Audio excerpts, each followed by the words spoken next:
नमस्कार फरीदाबाद, मैं योगेंद्र पाल और हम लोग पहुंचे हैं बीपीटीपी थाना। मामला बड़ा ही संगीन है, जानेंगे एक बार कि क्या मामला है और क्या हुआ है। आप देख सकते हैं परिवार के लोग हमारे साथ खड़े हैं, इनसे एक बार बात करेंगे कि आखिर क्या हुआ था, क्या परेशानी है। नमस्कार बाबूजी, क्या नाम है आपका? मेरा नाम रामपत है। जी बाबूजी, क्या हुआ था? और 13 तारीख को हमने ये इन लोगों ने, मैंने बेटा की शादी की थी, ये बेटा है। अच्छा। उन्होंने क्या हुआ कि पहले से इन लोगों के जो शैतान प्रवृत्ति के लोग थे, हमने कहा बीच बीच में कोई बात हो जाती हम शांत कर देते, तो एक ही बेटा है। जी। उसके बाद इन्होंने 13 तारीख को, हमें कुछ नहीं पता, कोई झगड़ा नहीं हुआ, कोई कुछ नहीं हुआ, और इन लोगों ने आकर के सुबह ही अपनी लड़की को फ़ोन किया, क्योंकि जो उनकी लड़की थी पुत्रवधू है मेरी, उन्होंने फ़ोन किया कि 112 पे कॉल करिए। 112 पे 13 तारीख को कॉल करी। हम सो रहे थे, बेटा दूध लेकर आया था गांव से। मैं T1 22 सेक्टर 75 में रहता हूँ।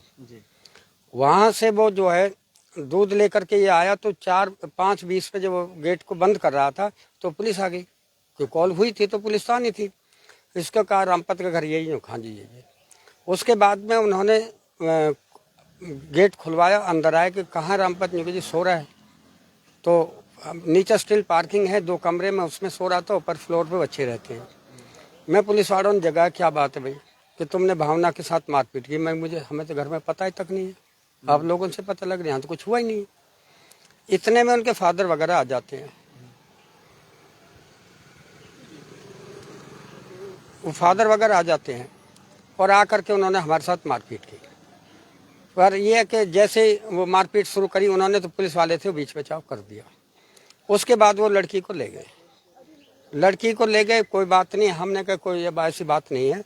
हमने उनके बाद संपर्क बनाया उनके रिश्तेदारों से, भाई यहाँ तो कोई झगड़ा ही नहीं हुआ, कोई बात नहीं हुई, किस बात पे ये कंप्लेंट है, किस बात पे मारपीट हुई, क्या है? जब उन्होंने उनसे कोई बात की, अच्छी की बुरी की, हमारे सामने तो कोई बात नहीं हुई। लेकिन उन्होंने फिर हम पे दबाव बनाना शुरू कर दी कि लड़की को लेके आओ। हमने कही भाई ये तो तरीका आप लोगों का ठीक नहीं है। अच्छा, ये सारा मामला जो पहले का है? ये पहले का 13 तारीख को। फिर 20 तारीख को इन्होंने यहाँ पे हमारे यहाँ पंचायत रखी, करीब 50-60 आदमी मौजूद थे। हमने कहा भाई ये बताओ, जब मारपीट नहीं होती, कोई झगड़ा नहीं होता, कोई बात नहीं होता, आखिर माजरा क्या है, हमारा कसूर क्या है? आप लोग ये खुद ही तो यहाँ झगड़ा करके आते हो, खुद ही लड़की को ले जाते हो, फिर प्रेस बनाते हो कि हम प्रेशर बनाते हो कि भाई जो लड़की को ले जाओ। ना तो हमने भेजी, ना हम मना कर रहे, हम मना भी तो नहीं कर रहे कि लड़की रहो तो सुख शांति से। उसके बाद में ये जो है यहाँ से लड़की के बात आई और पंचायती फैसला हुआ कि लड़की को आपने 27 तारीख को लाना है। जबकि 27 तारीख को मेरे परिवार में फंक्शन था और रात को 10 बजे फारिग हुए। 10 बजे मैंने बेटा को ससुराल भेजा, बेटे के, और बहू को ले आया, कोई दिक्कत नहीं। 28 तारीख को उसने बदतमीजी की, जिसके साथ हमारे पास फुटेज भी है, CCTV फुटेज की। उसके बाद ये 2 दिन, 1 दिन, 4 दिन मैंने कहा छोटी मोटी बातें हैं, इसे चलाओ, बच्चा है, ना समझ है, धीरे धीरे समझ में आते रहे। लेकिन क्योंकि वो तो प्री प्लान आई थी हमारे घर में, जो ऐसी जो चोरी डकैती करने की हरकत से, उन सारे प्लानिंग उनके घर वालों की थी। 4 तारीख को, ये जो 4 है, इस 4 तारीख को इन्होंने झगड़ा किया इनके साथ। मेरी बेटी है, ये इसके साथ मारपीट की, ये मैसेज है, इसके साथ मारपीट की। जब इसके मारपीट की तो इस लड़के ने उसमें, वो जब छुटाने के, इसमें 2-3 रहते झापट मार दिए।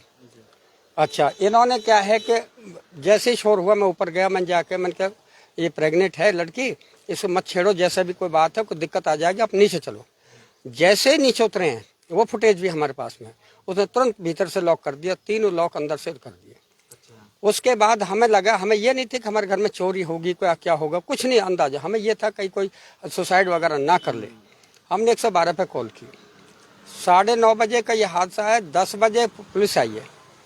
10 बजे से 12:30 बजे तक पुलिस वहाँ मौके पे बैठी रही, रिक्वेस्ट करती रही। वो छज्जे पे आकर के बैठ गई, भाई लोग खोलो, नहीं मेरा मर्डर कर देंगे। वन के पहला केस है जो पुलिस के सामने तेरा मर्डर हो रहा है, हम खड़े हैं, कैसे मर्डर हो जाएगा, तुम खोलते क्यों नहीं? जो कि नहीं, मेरा फादर ने मना कर दिया, मैं नहीं खोलूंगी। उसके फादर से संपर्क करेगा, भाई ये लोग मच्छर में नीचे बैठे हैं, मच्छर खा रहे हैं, और ना पानी है, ना रोटी है, ना चाय, कुछ नहीं है, और आप लोग जो इसे दरवाजे खुलवा, आइए, आपकी बेटी की शिकायत। कहा हम नहीं आते, हम तो सुबह आएंगे। वन के भाई रात भर कैसे चलेगा ऐसे? नहीं है। 12:30 बजे पुलिस और मेरे जो गांव वाले आगे थे वो सुन करके वो सब चले गए। 12:30 से और करीब कोई 1:15 बजे तक हम नीचे वो कमरे में बाहर बैठे रहे, तो मच्छर खाने लगे तो कमरे में पहुंच गए। 1:15 बजे से 1:30 बजे के बीच में वहां पे प्लास से लेकर के संदूक का कुंडा उखाड़ा गया, क्योंकि उसके सामने चीज रखते थे, उनके सामने चीजों को निकाल बहुत ही हाँ वो अपने मैके लेके गई तो उन पे निकाल के उसको दी थी। और मेरी बेटी की चीज थी इसकी, और एक मैंने जो डाली वो, और जो उसकी उन्होंने कुंडा पाड़ा और सारी चीज इकट्ठी की। उसे उखाड़ने से पहले उन्होंने सीसीटीवी के जो कनेक्शन उड़ा दिए। अच्छा, वो भी प्लास से उड़ाए हैं और वो फुटेज में आ रही है। अच्छा, इसके बाद उन्होंने जो है यहाँ से उपाड़ करके लेके और पैसा लिया। 1:30 बजे, 1:15 बजे के बीच में अपने फादर भाई को बुला करके और वो चीज वहां से उनको देकर रवाना। वो कैसे दे दी बाबूजी? वो थैले में भर के नीचे को डाल दी ऊपर से। अच्छा। हम नीचे बैठे उसमें पार्किंग में कमरे में थे। उसके बाद हमें जब ये लगा कि सुबह हमने फिर पीसीआर बुलाया। सुबह भी गेट नहीं खोला? नहीं, सुबह पीसीआर हमने बुलाया 112 कॉल करके कि भाई आप ये देखो कि रात में तो इसे कहती मेरा मर्डर हो रहा है, अब तो दिन है, अब तो खोल दो, हम कहाँ जाएं, भूखे प्यासे कहाँ रहे। उसने कहा जी नहीं खोलते, पुलिस वाले कहने से मना कर। उनके फादर और भाई ने यहाँ पे दुर्गा जो पुलिस का जो है फोर्स वगैरह उसको, हाँ उसको दुर्गा शक्ति पे फोन किया, वो भी आई। उसमें एक लेडी थी और एक जेंट्स था। उन्होंने भी उसे फोर्स किया काफी, भाई अब हम खड़े हैं, अब यहाँ हम कितने लोग खड़े हैं, आप खोलते क्यों नहीं। वो कहने लगे जी कतई नहीं खोलती जब तक मेरे घर वाले नहीं आ जाएंगे। वहाँ ने कहा भाई ये तो ठीक नहीं। फिर उन्होंने मेरे से कहा भाई आप थाने जाइए और थाने में कंप्लेंट दो, उनको पावर है वो आपकी खुलवा सकते हैं। मैं यहाँ आया, मैंने कंप्लेंट दी। कंप्लेंट पे यहाँ कोई यादव नाम का सिविल ड्रेस में आए थे, यादव था जो मतलब जेंट्स में, और एक लेडी में थे, 2 आए।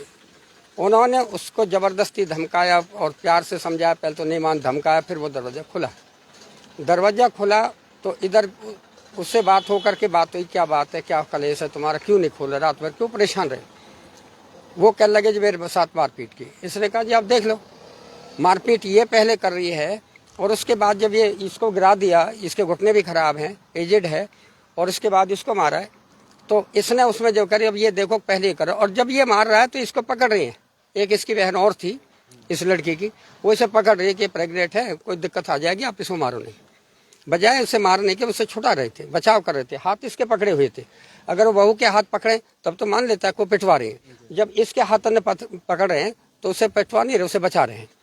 इसके बाद हमने दोनों फुटेज जो उस यादव नाम का था उस लेडी को दिखाया, पुलिस वालों को। वो वहां से हमारे डीवीआर को ले गए। अच्छा, उस समय उसमें सब कुछ दिख रहा था कि हाँ ये तार काट रही है और मारपीट कौन कर रहा है, क्या कर रहा है, सब कुछ थी उसमें। सिर्फ कुंडा जो संदूक अंदर है उसका नहीं आ रहा था। तो इन्होंने उस डीवीआर को प्री प्लान पुलिस वाले यहाँ ले आए। यहाँ से उसकी जो मेन फुटेज है जिसपे इससे झगड़ा होता दिख रहा है वो तो दिखा दिया, लेकिन जिसके इन दोनों के साथ मारपीट हो रही वो भी निकाल दिया। जो कुंडा पाड़ रही है वो अपना जो तार काट रही है वो भी हटा दिया। इन्होंने जो उसके उनके ऊपर जरा भी शंका बनती है या कोई बात है वो तो सारी फुटेज पुलिस वालों ने साफ कर दी। और उसके बाद में इन्होंने कहा कि भाई ये हमने जो कंप्लेंट दे रखी थी, कहता नहीं, मैं एसएचओ ने कहा कि कोई तुम्हारे चोरी नहीं हुई, आईओ कहता तुम्हारे कोई चोरी नहीं। मैंने कहा मेरा 70 तोले सोना चला गया, आप कहते चोरी नहीं हुई। दूसरी बात ये, इसके बाद जब मैंने इनसे आईओ से कहा भैया कार्रवाई करते क्यों नहीं, आखिर हमारे चोरी हुई है, हम परेशान हैं और फिर हम पूरा घर हमारा डिस्टर्ब है, तो उसने कहा जी मैं तो नहीं करता। मैंने कहा ठीक है भाई, मैं जो ये इस्तिगासा दायर करूँगा। इस्तिगासा दायर करने पे इन्होंने हमें कल एक नोटिस भेजा। मैं रोहतक था, मुझे नोटिस व्हाट्सअप किया कि आपको जो इस धारा पे इसके लिए बुलाया जाए और हम आपको गिरफ्तार नहीं करेंगे। चोरी मेरे हो, नुकसान मेरा हो, गिरफ्तार भी मुझे कहने की वार्निंग मिले। ये कहाँ का न्याय है। और फिर कार्रवाई ये लोग करने के लिए तैयार नहीं, कार्रवाई नहीं कर रहे कुछ भी। दूसरा, इनका एक रिश्तेदार है, उस रिश्तेदार से जब हमने पहले इनसे बात की, बुलाया था भाई हमारे घर चोरी हो गई, इस लड़की ने अपने फादर को चीज दे दी। उसने माना, हाँ चीज वहां चल रही, जो ज्वेलरी है वो इनके पीहर में पहुंच चुकी है, इसका फादर ले गया। उसने ये ऑन रिकॉर्ड नहीं, ऑन रिकॉर्ड कुछ फुटेज है मेरे पास, जो मैंने इसके फोन करते हुए मैंने उसको जो है मतलब उससे रिकॉर्ड किया था। अच्छा, वो बात रिकॉर्ड नहीं कर पाई जो? नहीं, उस टाइम तो कोई बात ही नहीं थी, मौके पर आमने सामने बात हो रही थी। उसने कहा जी फिर हमको ये बुधवार जो गया है, इस बुधवार में वो हम वहाँ बुला लिए, अपनी आप चीज़ों को लिया वहाँ से। हम वहाँ पे एक तो भाई साहब, एक तो ये भतीजा है, एक वो भाई है, एक मैं हूँ और एक और भतीजा था। हम वहाँ लेने के लिए चले, वहाँ हमारे साथ उन लोगों ने मारपीट की, तो प्री प्लान हमें वहाँ लेके गए। जब माहौल इस टाइप का, तो वो चीज़ देने की बात क्या, उल्टा हमारे साथ मारपीट हुई। तो बाबूजी, मेन मुद्दा ये है कि ये जो बहू आपकी है रह रही थी, तो इसने वहां से सारा सामान ले आई, सारा सामान ले चोरी कर लिया। हाँ जी, कपड़े ने लेगी भर करके साथ। लेकिन इसमें जो मेन वो था वो क्या है कि क्यों ऐसा किया, क्यों नहीं रह रही थी, क्या बात था? कितना समय हो गया शादी को? शादी ये 12 नवंबर की शादी है, 12 तारीख को 6 महीने होंगे। अच्छा, अभी 6 महीने। 6 महीने हुए। हमें ये समझ नहीं पा रहा है कि आखिर माजरा है क्या ये। जिस घर में ये इसके लिए ये कोई दिक्कत हो या कोई परेशानी हो, फाइनेंशियली कोई परेशानी नहीं, खाने की कोई परेशानी नहीं, आखिर वो ऐसा क्यों करे? या तो वो शैतान माइंड की लड़की है, घर वाले भी शैतान माइंड है जी। क्यों कर रही है? क्या नाम बाबू? प्रमोद। प्रमोद जी, क्या नाम है पत्नी का? भावना। भावना। तो जो शादी हुई थी ये कैसे, कोई लव मैरिज थी या अरेंज अरेंज मैरिज? मैरिज थी। अरेंज मैरिज थी। तो जब आई थी तब कुछ ऐसा लग रहा था, तभी से सही था या कब से क्या खराब हुआ? ये स्टार्टिंग से ही कि मतलब ये था कि मतलब आपसे तालमेल सही नहीं बैठ पा रहे थे, तो उससे तो खूब समझाया कि नहीं भावना ऐसे नहीं होता, ये नई नई शादी है, समझो उस चीज़ को, पर समझना नहीं चाहते थे। पर उसके बाद जब इसने मेरे से उल्टा सीधा बोला, मेरी बहन यहाँ शादी मतलब डिस्प्यूट चल रहा था यहाँ से, कहती अपने मम्मी पापा से अलग हो जाओ, ये हमारे पास मतलब ये नहीं रहेंगे ना, मेरी आपकी सिस्टर रहेगी। तो बस ये चीज़ को करके रोज़ के झूठ बोलती है कि तुम मेरे को मारता है, ये करता है। और जब उनके मम्मी पापा को समझाने को तुम झूठ बोल रहे हो, ये बोल रहे हो, इसी चीज़ को समझाते हुए फिर बहनों को कहा कि मैं तो अलग नहीं रहना चाहता, ये कहता मैं अलग रहना चाहती हूँ बस। फिर इसलिए अब उस दिन मौका मिला और उस दिन रात को 9:30 बजे के बाद 12:30 बजे तक पुलिस रही, खुलवाती रही, नहीं खोला। फिर उसके बाद 1:45 बजे के आसपास इसका भाई यार मोटरसाइकिल पे आकर जो चीज़ है दूसरे की फुटेज से चेक करा जा रहा है कि हमारे घर के आसपास रुका है, चीज़ लेके हुए जाते हुए दिख रहा है। और फिर इसके भाई जो इनका एक रिश्तेदार है उसने कबूल भी किया है कि जो चीज़ आपकी सोने की 17 तोले मतलब आपकी बहू ने चोरी किया है और उनके भाइयों को दिया है। तो ये सारी चीज़ बता के और फिर उस दिन अगले शाम के ही टाइम 5 तारीख की शाम के टाइम अपने मतलब रिश्तेदार के साथ 7-8 बैग पूरा भर के वो घर मतलब कहीं चले गए, हमें नहीं पता उसके बाद कहाँ। तो अब हम इतना है जी, इतनी बात होने के बाद हमने इनको कहा है, सच्चों को भी कहा है, आयोग को कहा है, भैया तो हमारी कार्रवाई करिए, वरना हम उच्च अधिकारी इनके पास जाएंगे। तो आप समझ रहे हैं फरीदाबाद, पूरा किस्सा सुना आपने कि क्या था। अभी लगभग 6 महीने हुए हैं जैसा कि बता रहे हैं शादी को, और इन 6 महीनों के ही अंदर ऐसा क्या हुआ कि परिवार में इतनी ज़्यादा जो मतलब डिस्टरबेंस हो गई और बहू ने इस तरह के कदम उठाए। हालांकि अभी कोई बच्चा भी नहीं है, प्रेग्नेंट है जैसा कि बता रहे थे, और लड़ाई झगड़ा हुआ, कुछ कोई हुआ होगा, उसके बाद पंचायत भी हुई और फिर बहू यहाँ रहने लगी दोबारा। लेकिन फिर उसके बाद भी बहू ने एक दिन मौका मिलते ही, लड़ाई झगड़ा हो रहा था और उसमें अंदर से गेट बंद कर लिया, ताला लगा लिया और पूरा परिवार बाहर रहा। पुलिस को सूचना दी, 2 बार पुलिस आई, रात को भी आई, नहीं खोला, सुबह भी आई तब भी नहीं खोला, फिर थाने से गए तब खोला है।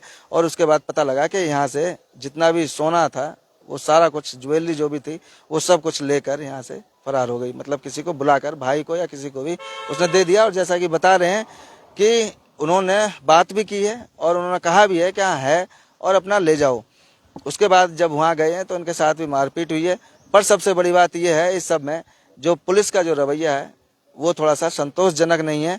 पुलिस कोई कार्रवाई नहीं कर रही है। और सबसे बड़ी बात कि उसमें जब दिख रहा है फुटेज, तो इनसे गलती ये हुई कि जब इन्होंने उस डीवीआर में देखा तो उसका जो कैमरे में रिकॉर्ड नहीं किया और इनके पास कोई प्रूफ नहीं रहा। जो भी प्रूफ था वो डीवीआर में ही था। डीवीआर पुलिस लेकर आ गई और पुलिस ने उस डीवीआर को यहाँ लाकर उसमें से जो मेन फुटेज थे, जैसा कि इनका आरोप है, वो सारे फुटेज गायब कर दिए। अब क्या कारण था, क्यों गायब किए, ये जांच का विषय है। लेकिन पुलिस की कार्रवाई से संतुष्ट नहीं है और चाहते हैं कि पुलिस इस पर कार्रवाई करे, नहीं तो किसी उच्च अधिकारी के पास जाएंगे। तो आप देख रहे हैं, अब तक सुना होगा कि घर वाले परेशान करते हैं बहू बेटियों को, लेकिन यहाँ मामला उल्टा है। यहाँ बहू ने पूरे घर वालों को परेशान कर रखा है, सास ससुर को, और यहाँ से लगभग 70 लाख रुपए की ज्वेलरी लेकर फरार हो गई। अब देखते हैं इसमें क्या कार्रवाई होती है, वो भी आपको बताएंगे। जोड़ेंगे आपको शहर की अन्य महत्वपूर्ण खबरों के साथ। बहुत बहुत धन्यवाद।